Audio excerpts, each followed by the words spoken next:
Well, the animators did try and liven it up a bit.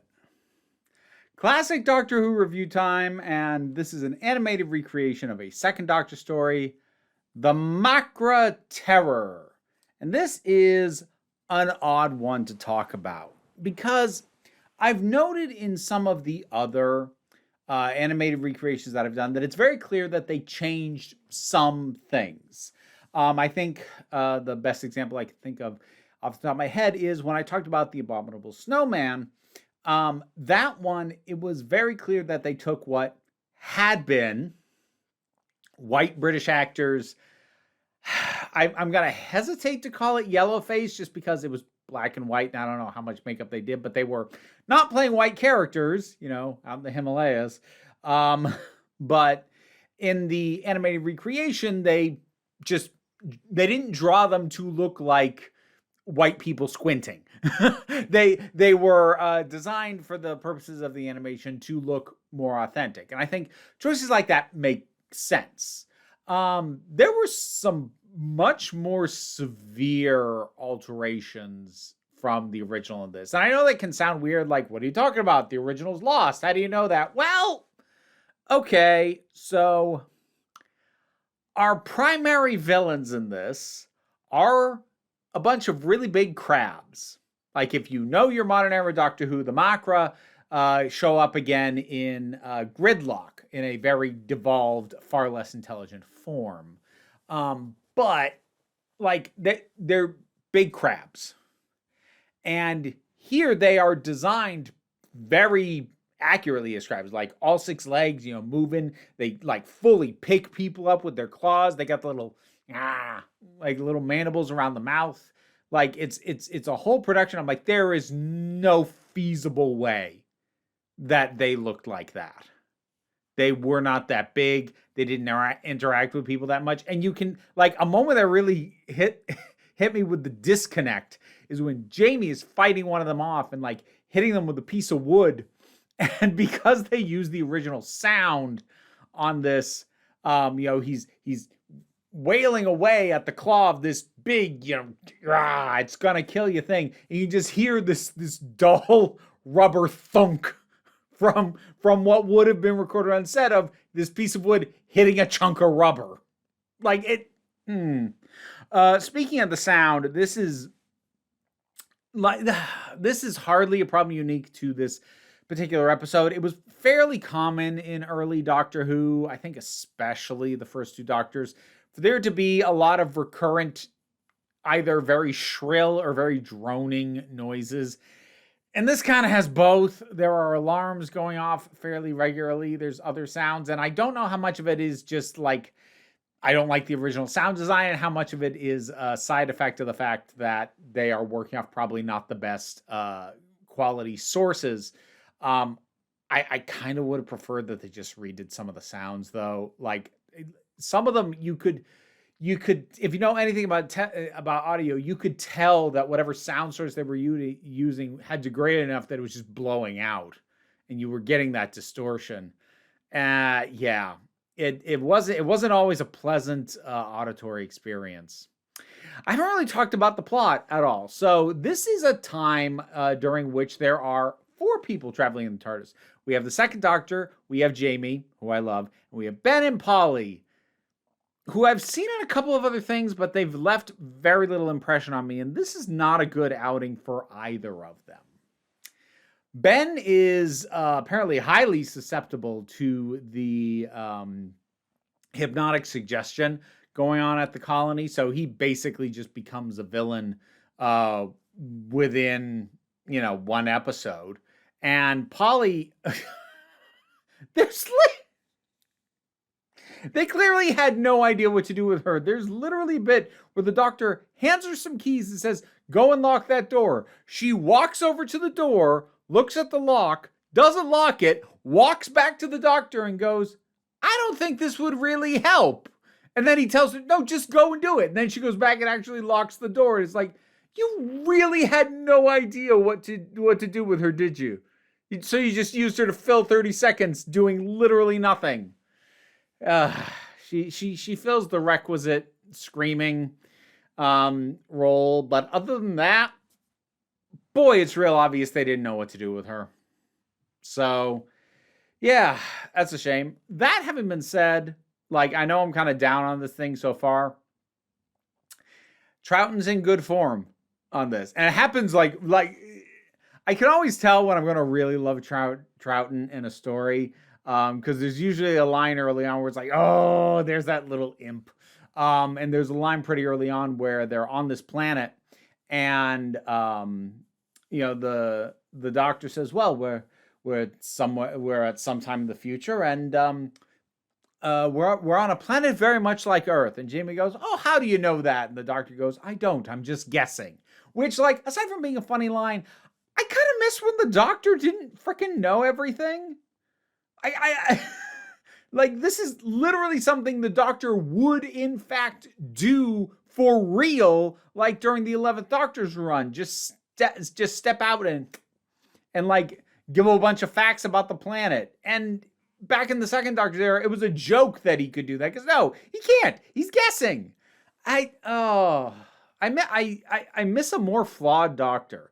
It's not even a flaw, really. I just wish a Doctor who wasn't so OP.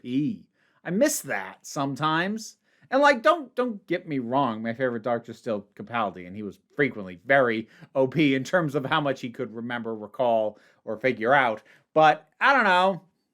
I miss little moments like this. And he's got a few more things like that across the thing. He does a thing that I always like when the second Doctor does, which is to basically through casual conversation, often making himself look like an idiot, he gets somebody who he's working against to just tell him a piece of information he needed to know. And it's cute. It's sweet. So, like, the basic plot is they end up on this planet, and there's this colony of people. And I actually really like the overall energy of the colony. It has this very 1984 feel to it. Then, like, it also has this sense, well, I say 1984, that's not quite accurate. Partially 1984, because like it has that overall sense of like, we're being watched, stuff isn't right. But at the same time, there's also this enforced frivolity. There's like even a bit later on where Jamie's trying to sneak past this roving cheerleading squad, and I'm not even kidding. Like they wander the streets, and they're like, we're all happy, we love the colony, that kind of nonsense. And they spot him, and they're like, who are you? And he's like, are you one of the dancers? And then Jamie has to do a little dance, and it's pretty stupid, but it was kind of adorable. But there is an overall sinister sense to this forced frivolity. And like whenever the controller would come up, like that was because it's this rigid, unmoving face on a screen, very severe, as you hear this voice say things like, there will be fun, the Macra are not real. Like, okay, dude, jeez, calm down.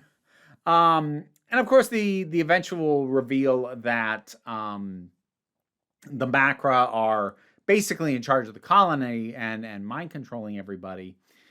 I think if I were to like overall, this whole thing is kind of mid.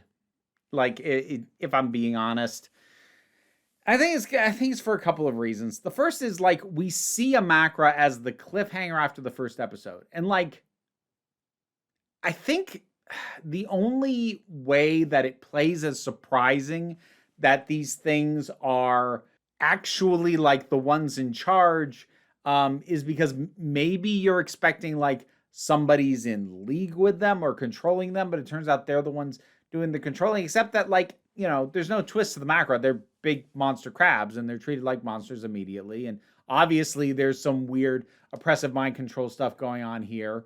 And all that is so obvious so early on. Stretching it out over 4 episodes, like, here's what I would have done. Because especially at the back end, the wrap up on this is real quick. And in the last episode, which weird random thing, I watched this on Tubi, because Tubi has most of the animated recreations. They have it in black and white, and then for some reason the 4th episode was in color. Tubi fixed that, Because, like, first of all, the black and white just looks better. Like, a lot better. The coloring was pretty garish. But, like, even beyond that, just for consistency's sake, seriously. But things really wrapped up super quick in the last episode. Like, the Macra get blown up, and not even like all of them, just like in this one control room. In theory, there's still a whole bunch of them in the mines. That never gets addressed. But like, they get blown up, and then very hastily, oh, look, everything's fine, except these people are clearly still in the mindset of like the kind of stuff they'd been programmed to do, because they're still doing the celebration and the cheerleading and stuff. And I think what would have been neat would have been to have the Macra dealt with like very early in episode 4, and then spent more time working on shaking these people out of this mindset they've been programmed into. I think that would have been a better way to spend things, spend the time, especially because like there just isn't that much interesting to the Macra. Like there just isn't. They're just kind of there. Like I've looked at still images of them from the original production, and like ambitious, I'll give you that, but they're just monsters, and they happen to be in control. And like the sense of oppression in the colony is the better stuff, and yeah, ultimately it just doesn't balance well with everything going on, and it feels like 4 episodes is a bit more than you need, especially with like certain aspects like Ben being basically controlled by them. That feels like that goes on forever, partially because it starts repeating beats too often. And yeah, it's interesting. It is an interesting one to revisit. Well, I say revisit, like to be able to visit it all, to be recreated. There we go. But it's just not much there. It's fine. This is not one I'd ever care to rewatch, I don't think. Second Doctor's charming, and Jamie's definitely pulling his weight. He has more personality than Ben and Polly combined. But yeah, Macra Terror. You seen this one? What do you think of it? Whatever your thoughts are, drop something down in the comments. Let's talk about it. Patreon pays the bills, enables me to do this as my living, even if you can't help me out that way. Like, share, subscribe, all that stuff. You know what it is, and that helps me out as well. Don't worry too much about it, though. We take a relaxed attitude around here, so you can just come on back next time you need a break.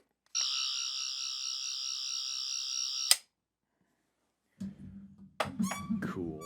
Oh, fuck me. And now to thank my highest supporting patrons. Robin Moore, Quite Bearish, Zubin Lutfula, Mira G, Angry Casperl, Dave Hall, Andre, Movie Turtle, Oliver B, Welsh Wrestling Geeks, Melissa Pedersen, Mary Mello, Becky Sparks, Loki Eris, Pal Barabajoggle, and Sir Didymus is my favorite. And also Toka Blue Hoovian, Auntie Kate 808, and Tracy Scrabbit. If you'd like to hear me try and pronounce your name correctly while these guys chitter in my ears, check out the reward tiers on the Patreon. Yes, I hear you.